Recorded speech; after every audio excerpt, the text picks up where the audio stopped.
Final Fantasy, a franchise that has spanned almost 30 years and more than 100 titles. This game has gone the gambit of standard JRPGs, action RPGs, tactical RPGs, card games, spin-off games that had nothing to do with Final Fantasy as a whole. This franchise has endured since 1987 and will, any luck, endure well into the future. The core gameplay has always been a tactical-based JRPG. You would use magic as well as your basic combat moves to improvise strategies to defeat monsters. Yes, you could push right through it, but most of the time, a lot of us use strategies to actually, adapt to battles. If something needed to be defeated using water, we would raise our water magic attacks. Same with ice and fire.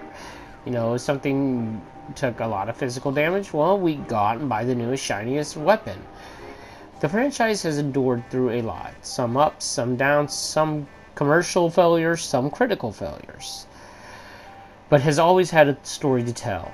Its first game was the story of its last story. It was supposed to be the final game from Squaresoft at that time. Square was going belly up due to the lack of sales it had had. And a lot of people were considering this last game. Think of Square as our four heroes of light and Garland as the gaming community that has shunned it to this point. It was Square fighting against an unbeatable fate as they've seen it. But they fought and they won. Every Final Fantasy has a different story to tell. Final Fantasy VII is another good case in point of this. Its story started out much differently. Stop me if you heard this one. Hot-blooded Detective Joe is chasing our heroes after they bombed the city of Midgar, which is a slum within New York City. If you haven't heard that before, yeah, that was the original plot of Final Fantasy VII. Then the director's mother passed on, and he decided he wanted to tell a story that had to do more with loss. Which is why we get Cloud's lost memories, Ares' death, things like that nature. Things that take that proceeding to it. It's also, at that point, the most technological Final Fantasy to date. Yes, they have toyed with technology in previous Final Fantasies. I believe Final Fantasy V actually had a sub you could get. Final Fantasy VI had Magitech armor, as well as devices to control people. But Final Fantasy VII was the first one that took that to the whole next level. Motorcycles, cars, airplanes, the Gold Saucer, which had roller coasters and stuff that we see today. Final Fantasy VIII also took that technological stance to it, although it took it on a slightly smaller level.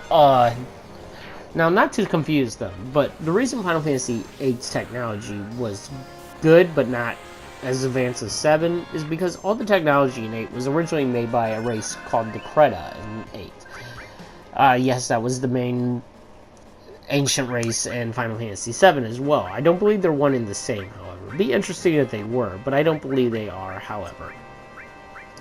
In Final Fantasy VIII, this technology was made and the Creta disappeared. That's why you see more advanced technologies like the Ragnarok and Garden's Flying. They're made for Creta technology that was left behind. I believe 8's gardens are actually Creta shelters, if I'm not mistaken. It's been a while since I played 8, but I believe their gardens are Creta shelters that were converted into the garden. So that's where the technology advances is there. Final Fantasy X also had a high level of technology in the beginning, though. The most highest technology we've seen is 13, and that's because in the world of 13, the gods actually created sub-gods called the Fal'Cie to choose l'Cie, mainly. But they were only to choose them in certain time periods that could end the world and become much more influential as far as bringing God back, as they said it. His name in the game is now Benavelza because they kind of realized they were tearing towards that religion area. But That's why 13's technology is so advanced. And as far as 13 goes, I don't understand why it's so hated. Everybody calls it hallway fantasy.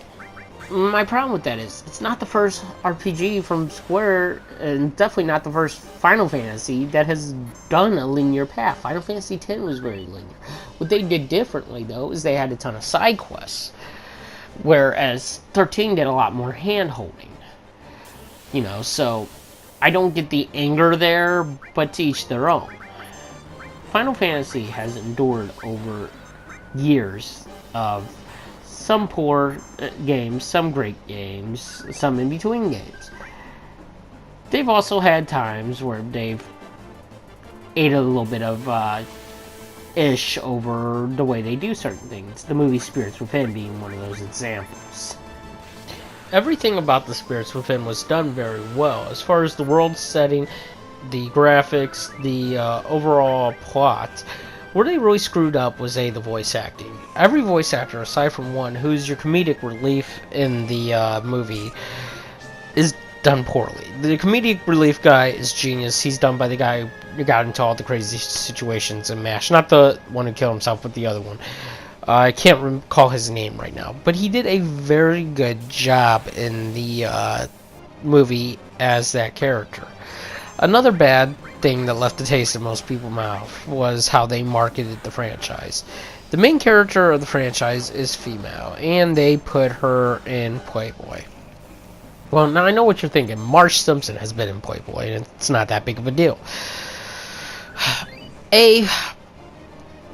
Playboy is not the same today as it was 10 years ago. 10 to 15 years ago. Playboy is now basically Maxim magazine. It has no nudity in it anymore.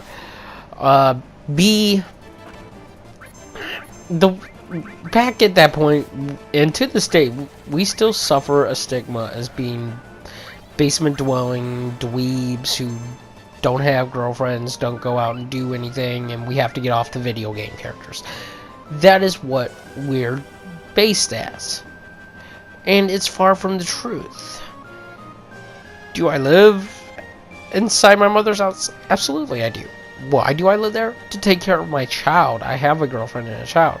My job is retail. And I'm not going to say where, but it is what pays my bills. This I'm doing for fun right now. Until I can get a camera and start editing in a more proper way where I don't use a lot of footage. And I can start monetizing it, which is not my main goal when doing these videos. I would love to be able to make a little bit of money to support my family through the videos, but I love doing the videos. I love video games, and I especially love Final Fantasy. I wouldn't be putting so much effort into this with SHAREfactory, which is driving me insane, by the way,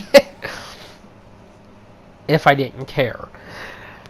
But I live at my mother's so I can take care of my family. I have a girlfriend. I have a child. I do this on my downtime. I'm off today, so, you know, that's why I get to do this. But I'm sick of the stigma that we are people who have no lives if we game and don't know how to interact if we game. We know how to interact better than most people. We just choose to do it in our own little space, where we feel more comfortable doing it. I feel more comfortable socializing online because I'm in retail. I see what's out there.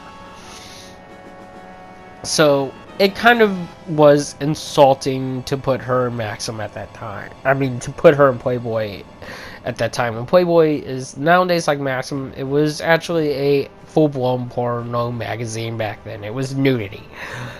That's what qualifies as porno in the industry of magazines, is nudity. So basically, you know, putting her in that form was an insult to their core fan base. I feel that was a mistake they made. They did, however, make enough money from Spirits Within to make one final movie before they shut down the Square movie studios, and that was Final Fantasy VII Advent Children. Advent Children picks up several years after the events of Final Fantasy VII, with 3 Sephiroth clones planning to resurrect Sephiroth and Jenova. By the end of the movie, they do succeed in this plan. And it has the best version of One Wing Angel I've ever heard. It also has quite a good confrontational status between Cloud and Sephiroth that really grow each character. The one big mistake they made, in my opinion, they made a couple mistakes, but the one big one was that whole shilly shally dilly dally Tifa repeating every 5 minutes thing that they did. It was annoying. It didn't make a lot of sense for the franchise. You know, especially considering near the end of 7, Tifa was the most worried character in the franchise. She worried about Cloud, she worried about the weapons, she worried about whether everybody was going to come back to fight Sephiroth. You know, it kind of didn't speak well to her character, in my opinion. But they did a lot of things right, too. Vincent was done really well. So was Rufus. Changing Rufus's character the way they did was done extremely well. Another thing I didn't think was a good idea was the whole calling Aerith mother throughout the entire thing. I get they did it to not alienate fans who either call her Ares or Aerith, but in my opinion, it really, really, really, really did not work. It was more of a nuisance than anything. But now on to some of the fan theories. And there are a lot, and some have been confirmed by Square, and some have not been confirmed by Square. A couple that have been confirmed by Square is the Final Fantasy 1 through 4 connected theory. They have said, yes, that is the fact.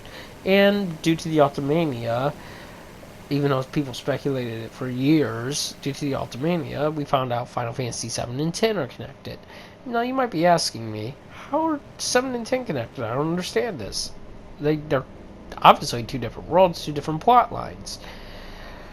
Well, there was a character in Final Fantasy X-2, which, by the way, I do recommend playing, at least in the HD version. It shortens up the Dresspear cutscenes, which makes the game a lot more tolerable, and it was actually a pretty good game as far as the battle system goes. But Shinra had the idea of using the main weapon in the game, Vecna Gun, to siphon energy from the planet for an electrical company. He does not see this in his lifetime. Unfortunately, in his lifetime, he cannot do this. Decades later, due to Spira rediscovering technology, his ancestors go to the planet of Final Fantasy VII and discover this Shinra Electrical Company and start draining it of its energy. Mako. Or the live stream, however you want to visualize it. There's also the Squall is dead theory. Not confirmed by Square, but does explain a lot. Basically, it's theorized that at the end of Disc 1, when you finish fighting Sources the Dia and she shoves an ice shard into your chest, that's it for Squall. Game over, man. He's dead. And that everything from that point on is what he sees the world as, which is a really, really, really strong possibility. It explains a lot that goes different in the game.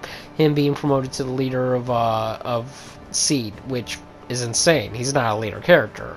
Ryona all suddenly falling in love with him when she couldn't stand him earlier in the game. Cypher being characterized as a plain Kefka or Sephiroth type villain when he was very, at the beginning of the game, questionable who he aligned with.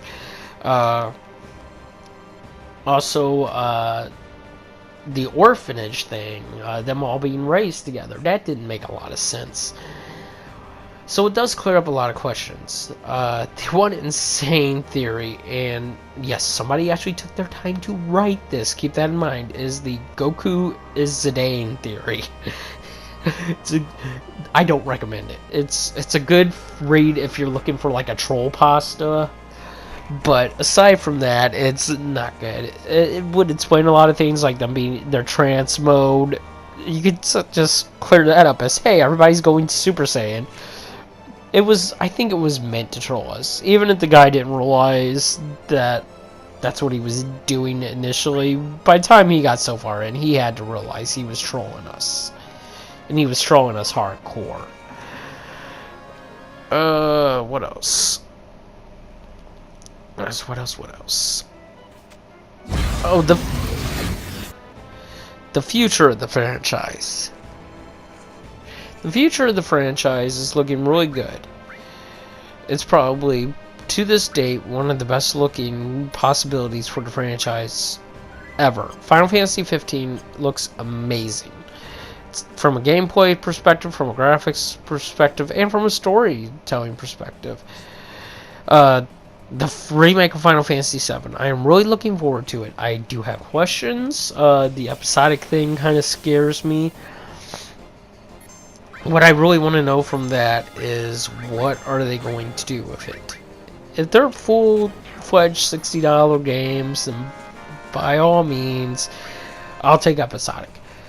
I don't want them to shove it down, though, and then say, oh, $60 each episode, and it's like half the game, because the way they're going to do it now. I don't see a world map system anymore.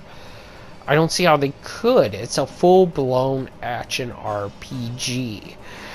The original 7 relied on turn-based battles. Therefore, when you were out on the field, as you'll see in my video, you would get attacked randomly, which would allow you to be on a world map. That's not the case anymore. So I don't know how that's going to work out.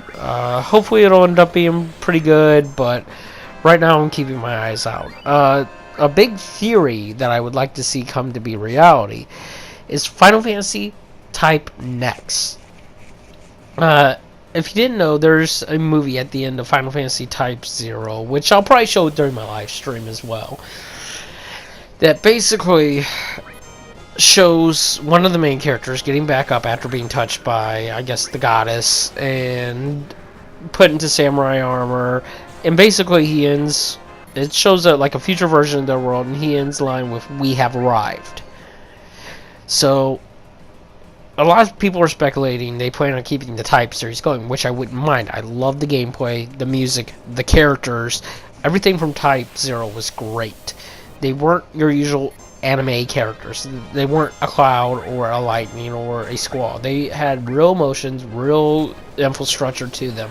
They were built as real believable people, which I respect them for doing. But I don't know. Those are just some of my thoughts on the future of the franchise as a whole. I hope we get more Final Fantasies, but I hope they're all good. My thing with Final Fantasy is we're now at the point where Square sort of needs to just sit down and kind of realize, hey, by the way, we're sort of like that uncle that likes to tell stories of his youth where, you know, we're embellishing now. They're trying so hard to make these games like movies, and they don't understand that there's a difference. There's games and there are movies. If you want to do movies, put some of that money you made from Final Fantasy XIV and Final Fantasy XI back into reopening your movie studio. I would love to see another Final Fantasy movie. I really would. But don't hand me something in a game that doesn't feel like a game. I don't like being ham-fisted a, you know, movie into a game. It's looking like a brighter Final Fantasy, albeit a smaller core one. Usually we would have had more games by this time. Yeah, we're getting more out of Final Fantasy. We're getting a lot more spin-offs. Spin-offs are always nice. But I'm hoping for more as time goes on. And I'm hoping they're all good as time goes on. Square can do a lot, and they've proven it with more than just Final Fantasy. Tomb Raider, Deus Ex, Hitman. You know, they got all these core studios that make really good games, and I'd love to see them make some really good Final Fantasy games as well as their current projects. Maybe not direct numbered entries, but spin-offs or sequels. I'd love a new Final Fantasy Tactics. That would be great. We were supposed to be getting one, our spiritual successor called Untold Story or something like that. But the developers decided instead of giving us what they promised, they were going to go make a MOBA, basically. But, you know, that's just some of my ideals and thoughts on the franchise as a whole. This was a retrospective, as well as, you know, overall thoughts on theories and other things. And starting Friday, at 5 p.m. Central Time, I will be hosting a live stream where I will be playing Final Fantasy Type 0 and answering any questions you may have on the franchise. Feel free to join me. As I said, it will be Friday at 5 p.m. Central Time. But, you know, I will be answering any and all questions that you may have on the franchise. So, feel free to, if you can't join us, feel free to leave them in the comments. I will be more than happy to try to answer them there. The Twitch username for the live stream is CMD Shepherd N71984. So we will be doing that there on Friday. So once again, that is CMD Shepherd N71984. Will be 5 p.m. Central Time, 3 p.m. Pacific Time. So basically, join us for that if you can. If not, leave comments and I will try to answer your questions for you. I will be posting the video up after the Twitch broadcast, so it will be watchable too. So you might get a shout out in my video. I've stated on Facebook and Twitch and Twitter and Twitch already, all three, that there will be a name change here soon. Stay tuned for that as well.